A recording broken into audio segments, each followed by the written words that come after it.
All right. Is this a test? This is a test. So the last time that all four of us were together was in 2014, right? For the When I'm Gone Jesus. release party reunion show. It's been that long. Yeah, you flew in and we played a show without practicing at all. Just, Okay. And sadly, it has been since that day since I played the drums. I have not touched a drum set, and I hate to admit that, but I have tried to pick up the guitar a little bit more. But I have not played drums since that show. Oh. Yeah, I know. But we have a lot of guitar. What's that? I said I've been playing a lot of guitar because I've been having to record guitar tracks on all this stuff to make it sound better. Well, so I guess I sucked back. Why don't you go ahead and say what it is that you're working on, Frank? Well, so like everybody else, we're all trapped in our houses, and about 3 weeks ago, I realized there was a couple of songs that I said, you know what, we left these off, our last album, and I'm gonna mix them because I really like this song. And then I mixed one, and then I started mixing another, and then another, and then another, and I kept finding all of these songs that we left off of albums ranging back to 2002 or 2000 probably. And just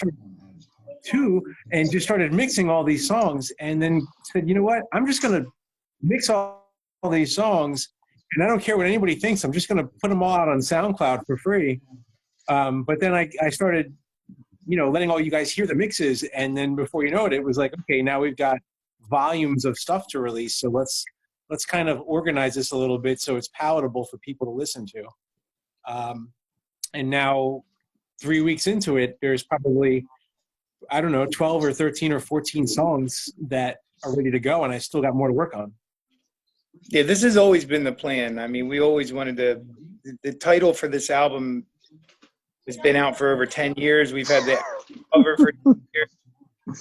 So there's songs on here from 2000 all the way up to stuff we just recorded, a year or two ago. So it runs the gamut of stuff over from the time we got together with Chipper. And also there's a lot of different musicians on it.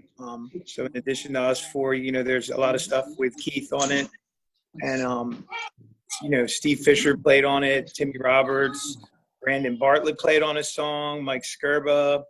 I think we'll have a live one that has Matt Bowers on it. So I might be forgetting people, but there's a lot of Tomas, I think, played harmonica on a track. So we have a lot of different people over the years who have played with us, who make little appearances on here as well. And the idea is to put out 2 volumes, because there's about 20 songs that we have at least that we want to put out. And that's it. Well, the best thing I think about this is that it's going to be free to anybody who wants it, right? That's the idea. So it's kind of a gift to the Radiohead trick. They make it free, or pay what you want, or make it free. But Wilco, remember they made Star Wars free for like a couple months, and then they took it off the table and you had to go buy it. Because I got the free one, but then when I wanted to get it on vinyl a year or two later, I had to go pay $20. What blew my mind about this whole thing was when Frank started sending the mixes and we were listening to them, how amazing some of the mixes sounded and how good some of the songs were. And we all were talking, and we all started saying, like, why did we leave this off of that album? Why was this not on the second album or the third album? And now we've got this whole collection of songs that are fantastic. And I was saying, I honestly think, like, listening to them, that it's probably the strongest thing that we've done since All the Broken Pieces, which has always been my personal favorite. Yeah, and truth be told, some of these were recorded in the last 5 years with the intention that we were going to, the longer they sat there, the reality of the situation is we're probably not going to be together to record a full-length album. So we just want to get them out. And all these great songs that were left off of other albums, like you said, Jay, it just makes sense to just kind of get them out there because they're just sitting on a hard drive here and nobody's hearing them. And if they can bring some joy to people right now, I think it'd be a great thing. So. it's keeping me sane to work on them. I'll tell you that much. Giving me some of the songs we needed to get away from for many years, and when we came back to some of these and started working on them again, it was like for some of them it became very obvious some of the changes or additions that needed to be made to actually make the song click, you know, because some of them always felt like they were maybe missing something, they weren't totally done thinking, and so well, okay, we'll get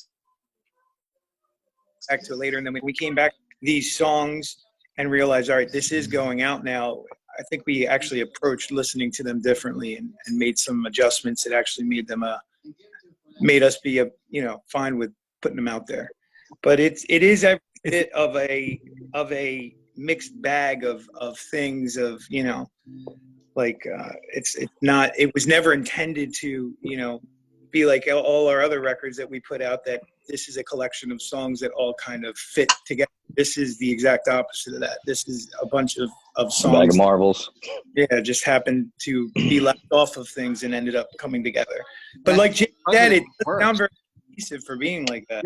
Yeah, exactly. It works. It's not only are there songs from our past, but there's some cover tunes on there. There's I know there's some, like, you know, fan favorites, not to sound cheesy, but, you know, there's songs that I know that we played live that people absolutely loved and would ask us for years, when are you going to put that out on a record? And it just never saw the light of day for whatever reason. But some of those are going to be on there. I think that there's going to be a couple of demos. And because of that mixed bag feeling, it's just fun to listen to. And to that end, there is some stuff that's of lesser sonic quality, but that's because it was maybe a demo recorded on a cassette machine back 20 years ago. But there's a charm to there's a little bit of a charm to that, and it's been fun for me to work on songs that, you know, were recorded, you know, 15, 20 years ago in a different studio, and here I am putting guitar tracks on it now. So it's been kind of fun. Explain what a cassette is to the younger audience. I don't have one laying around, but you know, it's a little cartridge. But then explain what you can do with a pen. Google it, you'll find out. Yeah, it's the pencil cassette relationship. But it's been fun to record on all these songs, and you know, to put headphones on and hear like the background chatter before the songs start and everything. It's like I feel like I'm in the studio again with everybody. So it's been fun, and it's been fun to kind of put the mixes out to all you guys and have you guys comment on them, and before you know it, we're talking back and forth about album order and the mix, and it's like, oh, it feels like it's, you know, 15 years ago again, and we're working on an album in the studio. So it's been kind of comforting for me to work on all of these. But I'm more like excited to just get these little tidbits out that I've loved for so long and been like, oh my God, this is a great song. And it's never going to get heard by anybody. And not that it's going to get heard by a lot of people, but for people out there that are fans and nostalgic and want to hear these, it'll be fun for them to hear. Awesome. Oh, I'm excited. I feel like a little kid at Christmas time. And it's just making me happy too, because, you know, of where my head was when we recorded the last album, wasn't in such a great place, and now I'm listening to these songs, and it's bringing back good memories, and I'm smiling when I'm listening to them, and it's just, they just sound great. I love it. Good job with those mixes too. I'm just happy that Alexa will have a different batch of Brickfoot songs to play when my daughter asks her to play it every day. That's probably what I'm looking forward to the most, is getting a different. So I'm imagining that for everybody who hears this, that this is going to be released on, you know, SoundCloud and Bandcamp and anywhere you can get free music downloaded and stream it. So it's going to be called Lost Marbles. There's going to be at least 2 volumes so far. And beyond this, there might be some, if we can find some good live recordings and all this where it's not terrible sounding and we don't make too many mistakes, we might release some live stuff too. Yeah, so it'll be Clams. The Clams live EP. Yeah. So which is fine. It is what it is. But I will. You know, I'm excited to iTunes too, Frank, because I you know, so I don't know what's the, you know, how I go about making that, you know, free on there, or I might have to charge something just to have it on there, but it will eventually be on iTunes and CD Baby as well.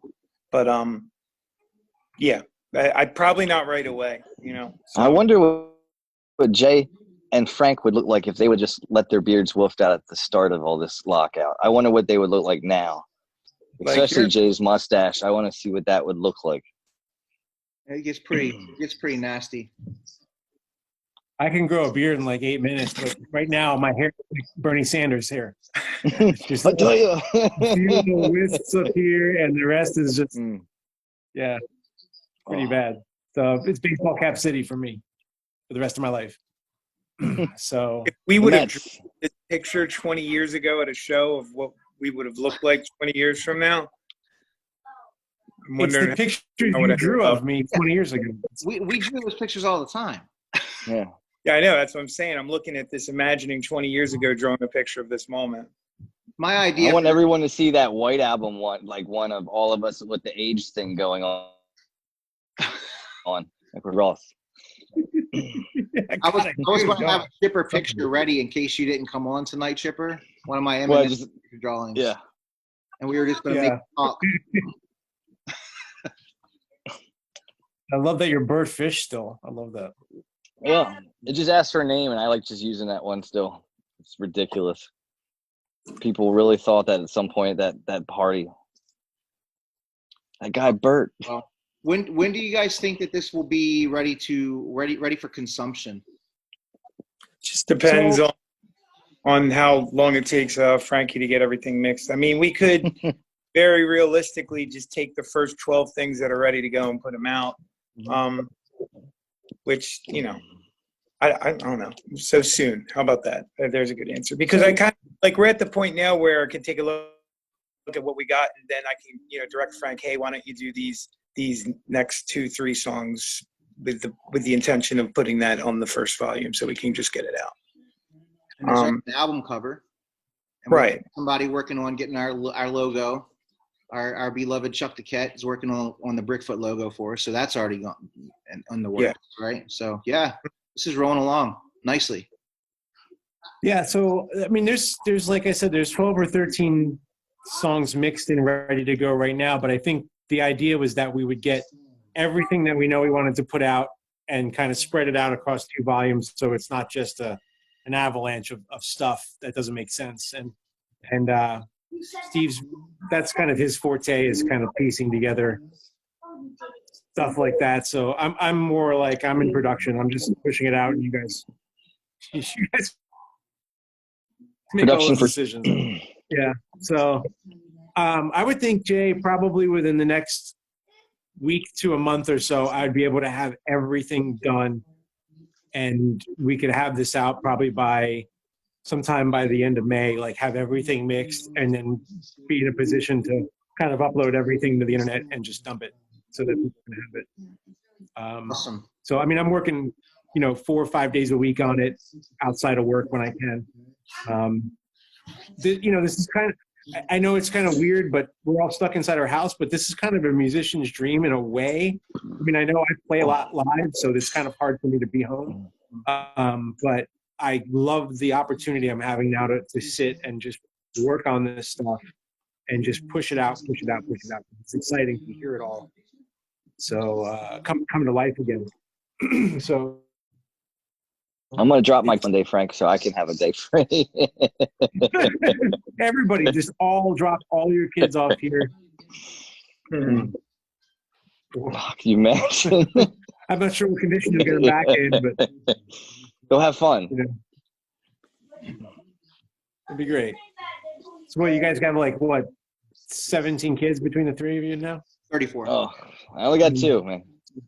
But it's my birthday next week and his first birthday the day after. I've got a whole classroom. Mine out of the way early. Mine are all on cruise control now. I have 2 dogs. Dogs. I've got them too. Well, great. So I can't wait for people to hear this. Yeah, this is happy hour with Brickfoot, I think. Virtual happy hour. Here we go again. Yeah.